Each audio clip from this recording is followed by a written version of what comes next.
Good afternoon, everyone.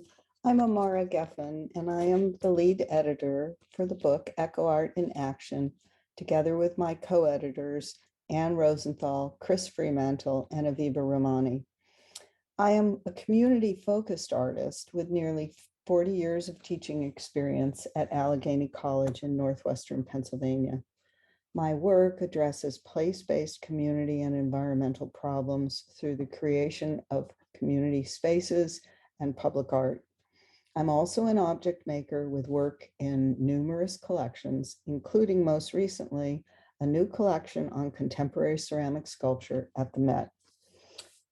This talk is based on my case study in the book, Echo Art in Action. The case study outlined a team-taught class that contextualized rape culture as an environmental problem with the goal of mobilizing awareness of and activism around this issue within the Allegheny College community. I undertook this special topics class to provide students the skills and experiences that could inspire them to join the next generation of artist activists who present rape culture as an environmental problem. I also wanted to help my students understand how to mobilize awareness of and activism around these issues within our college community. In addition, the course was intended to demonstrate that the genre of echo art is not limited to working within natural ecological systems, but must by necessity include work in the realm of social ecology. Until we begin to consider ecology as a whole that includes both social and natural systems, we will be unable to adequately address the climate crisis, ecocide, or war. Since the methodologies and pedagogical approaches I used in the class are detailed in my case study in the book, in this talk, I have chosen to focus on my personal motivation for undertaking the course with the goal of demonstrating how this experience led us from talk to action and from rage to healing. As this slide from Reverence to Rape to Respect from 1987 states, rape is everybody's concern. This piece was modeled after Suzanne Lacey and Leslie Labowitz-Starris's performance, 3 Weeks in May. This multifaceted piece from Reverence to Rape to Respect included a media event designed by Leslie that was performed in front of one billboard, which you see here, that was designed by Las Vegas artist Deborah Feldman. While rape is everyone's concern, the rape of students on my campus during my nearly 40-year teaching career wasn't new. But things seemed to ramp up somewhere around 2012, 2013 across campuses in the US.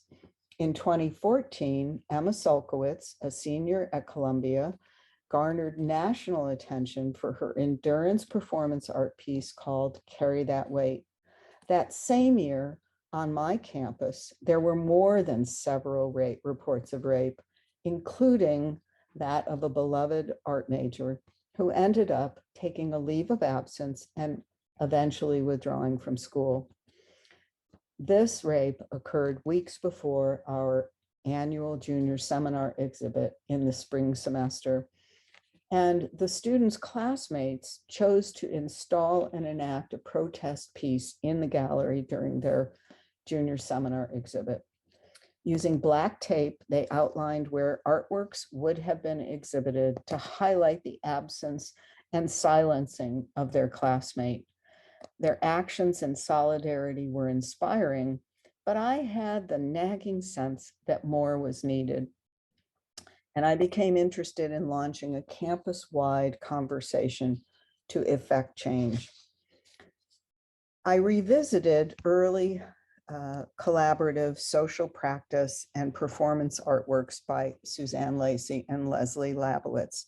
Here you're looking at In Mourning and Rage from 1977 in Los Angeles. Well, I revisited these works because I understood that the power of those collaborations resided not just in their visual, metaphoric, and performative forms, but also in their intentional and careful leveraging of media, art, and activism to generate awareness and trigger needed change. These works were in fact specifically intended to create substantive and lasting change. But in 2015, when I first reached out to Suzanne Lacey, the timing on my campus was just not right. Despite support from our provost, the Title IX coordinator at that time didn't support the idea, so we were forced to set it aside. That, however, would change in 2016 when another student, also an art major with whom I worked closely for 3 years, was raped. Feeling that the time might now be right and feeling an urgent need to do something to take real action, I reached out to Suzanne Lacey again, sending an email to her with the subject line, "Another rape for another student that I love." I asked if we could try again to plan a visit. Her generous response overwhelmed and amazed me. She agreed to visit and encouraged me to engage a team of students to help with planning, organizing, and creating energy around her visit. As a result, I drafted a proposal to the college administration and included the idea of offering a 7-week group study that would be team taught with the college's new Title IX coordinator, Gillian Ford, who was actually very enthusiastic about the collaboration. I worked closely with the chair of the curriculum committee, the provost and dean of academic affairs, and the president of the college, all of whom, after many conversations, understood the importance and timeliness of our plan. And so with their support and funding, we moved forward. This was obviously an important and strategic move because with their support, we were able to connect to many campus groups that might otherwise have declined involvement. In our early conversations, Suzanne had also encouraged me to work with Leslie Labowitz-Staris and to use her performance of Myths of Rape, shown here, as a focus for the class. Leslie had developed myths to educate a broad audience and break down cultural misconceptions, taboos about rape, and beliefs about sexual assault that are often completely untrue. She had always intended that myths would be recreated over time. Leslie and I spoke several times before the class began, discussing strategies we might use. We had a lot to accomplish in just 7 short weeks. And Leslie generously joined some of our class sessions via Skype long before this became a typical pandemic approach to engaging with visiting artists or running classes. When the students, only one of whom was an art major and one of whom was a theater major in the class, when they rejected the idea of recreating myths as a live performance, Leslie worked with Gilly and I to encourage them to find their own authentic solutions, and her collaboration was essential to our success. Now, Leslie's piece, Myths of Rape, was first performed as part of 3 Weeks in May back in 1977. Both works were skillfully choreographed examples of performance art, activism, and community outreach with one overarching goal: to bring hidden experiences of gender-based violence into public attention and thereby shift dialogue around rape. The performative methods that these artists used blended art and life, merging aesthetics and ethical questions to highlight the significance of women's experience. But they also defined artistic strategies and processes that could be used in similar works and they informed Suzanne and Leslie's collaboration on Ariadne, a social art network. Through the works, through Ariadne, these works have been recreated in various contexts multiple times. Here you're looking at an example from 2012 that was of a recreation by Alana Mann and Audrey Chan. And here you're looking at a recreation of the 77 performance at UC Northridge. And most recently, the piece was recreated at Allegheny College in 2016 during the course that I am speaking about. This tactical installation, so it was an installation rather than a performance, consisted of 10 graphically powerful posters that were presented, as you can see, in the windows of the front of the college's campus center, which is essentially like the student union. The simplicity, repetition, and visual power of the posters, together with their scale and the fact that they filled the space of each of these 10 large windows, made it difficult for visitors to the building to overlook this intervention into public space. Viewed from the inside of the building, the posters presented a visually transparent, nearly ghost-like reversal of each of the 10 statements the students had developed, forcing viewers to reach each statement backwards. The outcome was surprisingly powerful, with each reversal rippling through awareness, evoking questions about the potentially veiled nature of our beliefs and the commitments needed to upend rape culture. To develop this intervention, my students researched contemporary art actions like the Me Too movement and the It's On Us pledge campaign, which you can see some information about in this slide. They met with sororities, fraternities, athletic teams, coaches, and the Dean of Students and the Office of Student Engagement. They staged screenings and discussions of the hunting ground and hosted weekly pledge campaigns, gathering hundreds of campus commitments and individual pledges. These conversations were intended to reveal how rape culture operates on our campus, and they resulted in a series of recommendations for freshman orientation programs, including unpacking dominant myths of rape, engaging incoming students in taking the It's On Us pledge annually, providing information about consent, reviewing Title IX rules, and understanding the Title IX processes for reporting rape on our campus. Their recommendations, most of which were actually implemented and continue to be used, were culled from a day-long series of events, which we organized with Suzanne Lacey in conjunction with her visit to our campus. The whole day and a half, 2 days, was called Myths of Rape, Moving from Talk to Action, and again was held in 2016. The students chose this particular title because they understood that change cannot unfold without action. So the evening before our Gator Day events on Tuesday, April 5th, Suzanne spoke about her work. She presented a talk called Conversations Through Art, Gender, and Identity in Social Practice.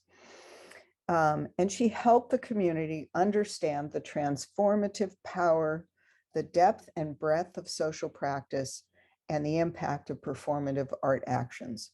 The following morning, she discussed the idea of generational transfer and facilitated an international Skype session with artists from around the world, Aduka Uta, Neda Mordapur, and Yasmin Pathasia, all feminist artists whose work focuses on issues of violence and healing from sexual assault. These talks revealed just how pervasive these issues are on a global level. And our use of Skype bridged the global and the local, establishing cross-continental connections long before Skype became the norm or a standard practice. In the afternoon session, the students led a community conversation that was designed to expose the hidden structures that support rape culture. The conversation focused on three questions. What is rape culture? What does it look like on our campus? And how can each of us contribute to the transformation and elimination of this culture on our campus? The students' goal was to deconstruct, reframe, upend, and transform campus culture as it relates to rape as a normative reality. As the audience arrived, Lady Gaga's performance of Till It Happens to You, which had aired at the Oscars that year, was playing to focus audience attention and to set the tone. The students also shared some of what they had learned in the early weeks of our class, most especially as it relates to how advertising presents men and women as objects, and how that in turn reinforces entrenched norms and cultural systems. They reviewed rules of dialogue, which are especially helpful when exploring difficult and highly charged issues. And they provided direction for small breakout groups and a large share back to the larger group at the end of the program. After many of the students had left, Suzanne asked those who were still in attendance, who among them had experienced rape? Ray, the student whose rape had led me to undertake this endeavor and who had not been on campus since her rape the previous semester, had returned to participate in this session. And she was the first to speak out and acknowledge her own experience. Her bravery inspired others to speak out as well. And through campus dialogue, she regained her voice, and that in turn helped others to find theirs. The deeply personal and authentic nature of the dialogue provided further evidence that the path towards change is forged through a process of taking action, and that by taking action, we can indeed move from rage to healing and help us move slowly and steadily towards needed change. As another example, I share this painting called Struggle, Do Not Go Gently, which Ray developed the following semester as part of her senior project, which had been upended the year before as a result of being raped. This painting is now on display in our campus center. It's 8 feet by 5 feet. It's a rather large painting.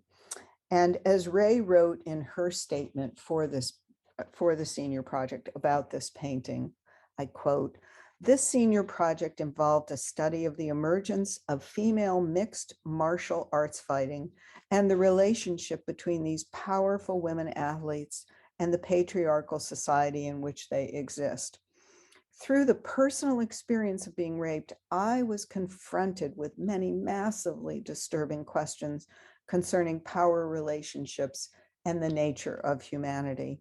While the brutality and sickening violence of MMA fighting spoke to the rage and pain that I felt as a result of being assaulted, the raw strength that is apparent in the bodies of these women fighters was personally inspiring. This is art about what it is to struggle, a portrait of the moments before healing and hindsight, and the thick of the strain and uncertainty. The painting aims to broadcast a uniquely powerful perspective on the struggle and injustice facing women today, told through the straining flesh of these modern warriors." So through this talk, I hope you will begin to get a sense of how each of us, myself included, found voice and agency by taking action, and that the outcome of that has had an impact on our campus. We encourage you to consider such courses on your own campus. Thank you very much.